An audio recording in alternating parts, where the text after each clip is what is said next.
The fourth thing that happens during the month of Iyar is victory.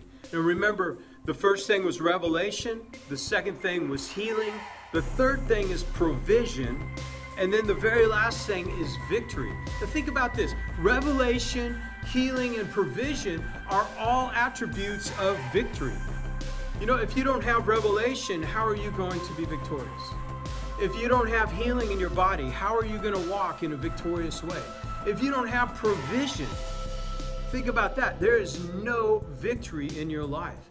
You know, as people, I have a friend of mine always says, we may be broke, but we happy. No, I'm sorry, that just doesn't fly. You are not victorious. You are not happy if you have no provision.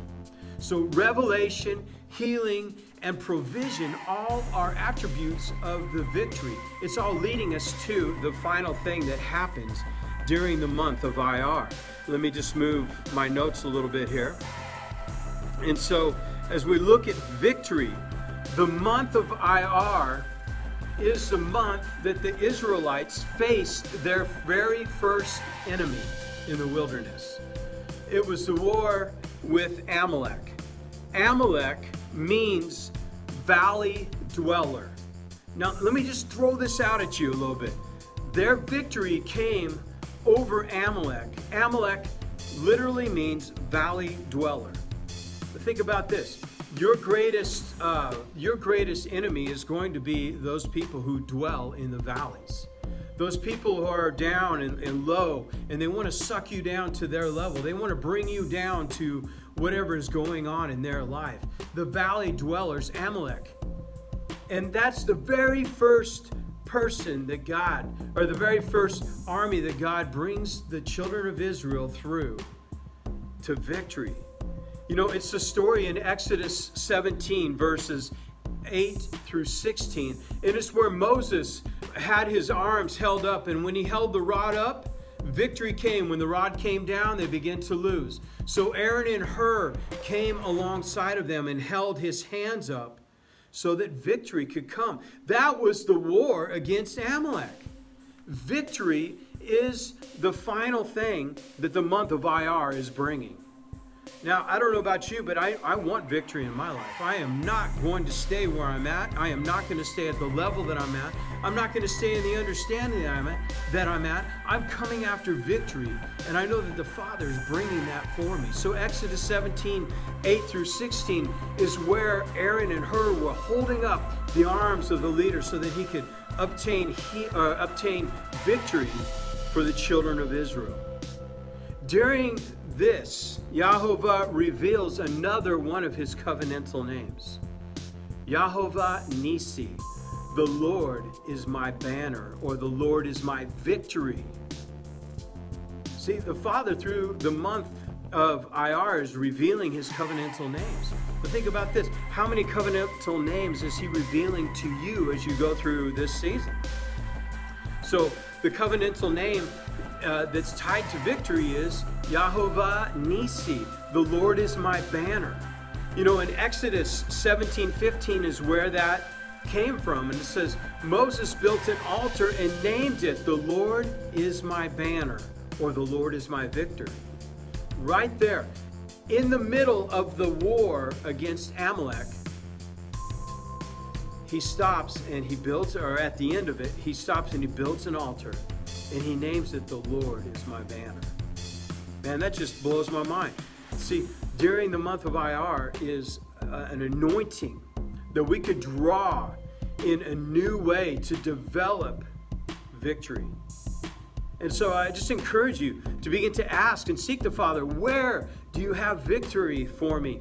That, as I put all the components of what Pastor Brent has been teaching over the last couple days together, Father, show me where it can bring about victory so that I can walk in that. On the first day of Iyar, in the second year after leaving Egypt, Yahovah arranged his troops in Numbers 1 through 4. He arranged his troops around the tabernacle. In Numbers 1, the heading in my Bible actually says the census for Israel's warriors.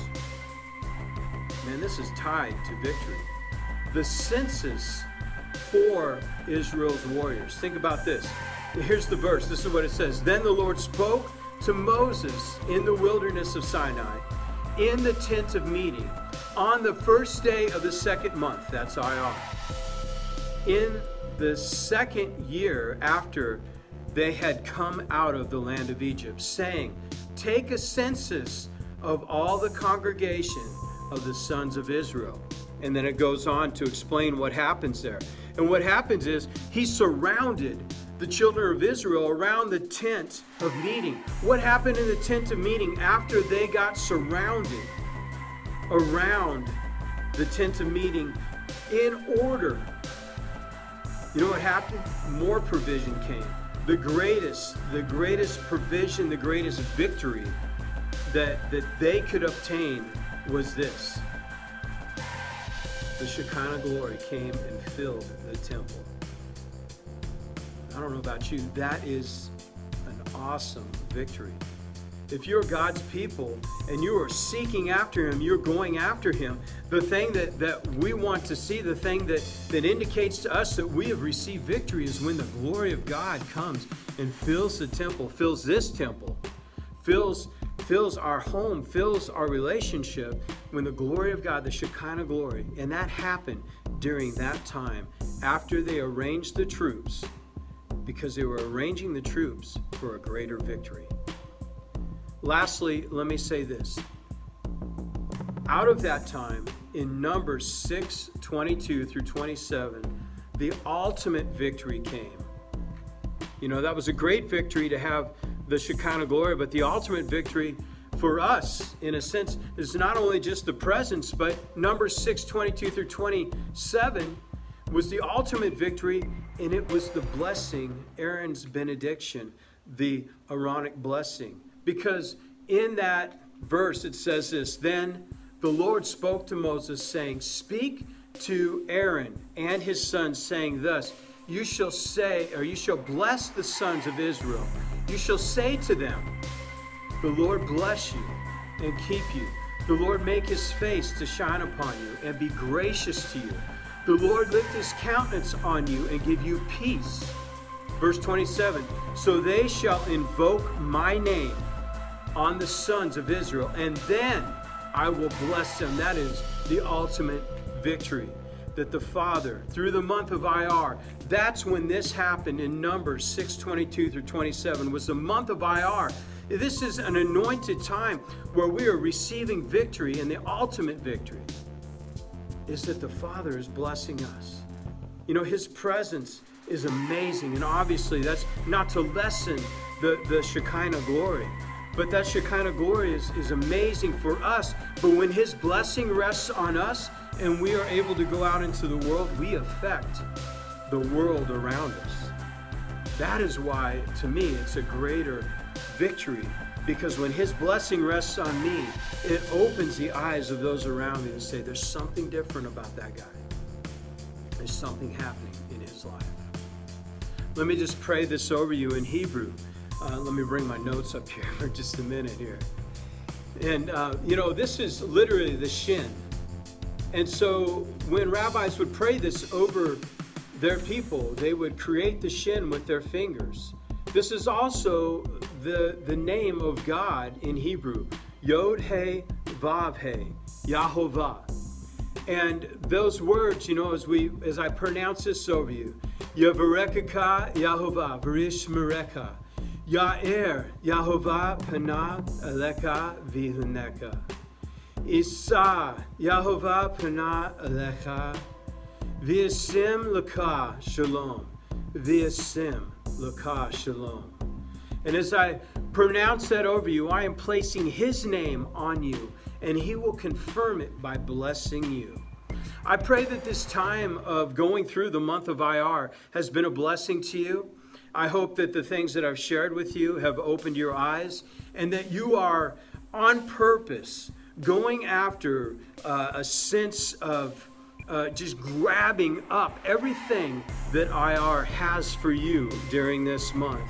And just quick review right here that I really want you guys to remember that the month of IR, the things that are happening, our revelation is coming, healing is coming. Grab your healing this month.